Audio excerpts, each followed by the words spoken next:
Hello दोस्तों।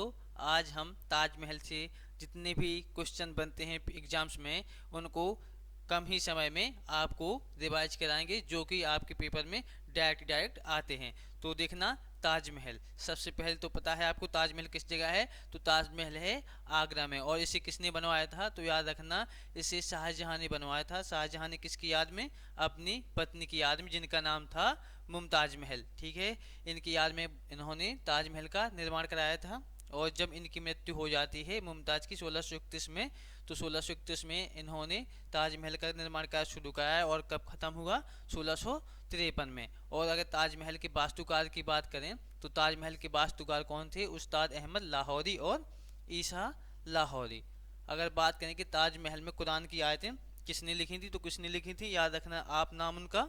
ताजमहल में कुरान की आयतें अमान खान ने लिखी थी। अगर बात करें कि ताजमहल की गुंबद का निर्माण कार्य किसने कराया था, तो इस्माइल खान ने।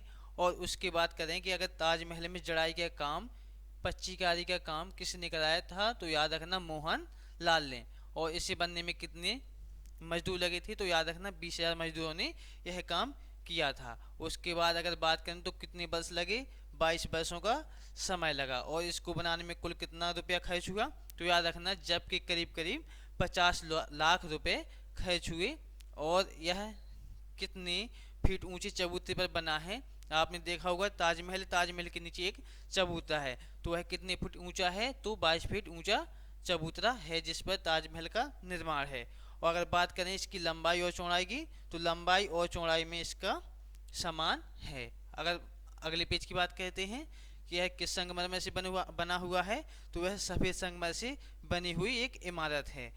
और याद रखना आप कि सफ़ेद संगमरमर से बनी हुई यह भारत में दूसरी इमारत है। आप कमेंट में पहली इमारत का भी नाम बताइएगा। अगर बात करें कि यह सफ़ेद संगमरमर कहाँ से लाया जाता था, तो यह राजस्थान के मकराना से लाया जाता था।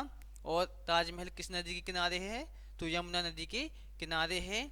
और ताजमहल के बारे में इतिहासकारों ने भी कुछ कहा है। क्या कहा है? तो याद रखना कि ताजमहल को वास्तुकार की कला का रत्न कहा जाता है, और एक वफादार आशिक का खिराज भी कहा जाता है। और इसके बाद संगमरमर में संवेदनशील शोक गीत भी कहा जाता है। क्यों कहा जाता है? क्योंकि इसमें मुमताज और शाहजहां की समाधियां हैं। ठीक है। और इसके बाद आप याद रखना कि वर्ष 1983 में यूनेस्को की विश्व धरोहर में से शामिल किया गया था। और एक लास्ट बिंदु याद रखना आप कि दुनिया की अब तो 7 नहीं, अब कितने अजूबे हैं? 8। तो 8 अजूबों में भारत की एकमात्र धरोहर शामिल है। अगर दी गई जानकारी आपको पसंद आए तो लाइक करें, शेयर करें और चैनल को सब्सक्राइब करें।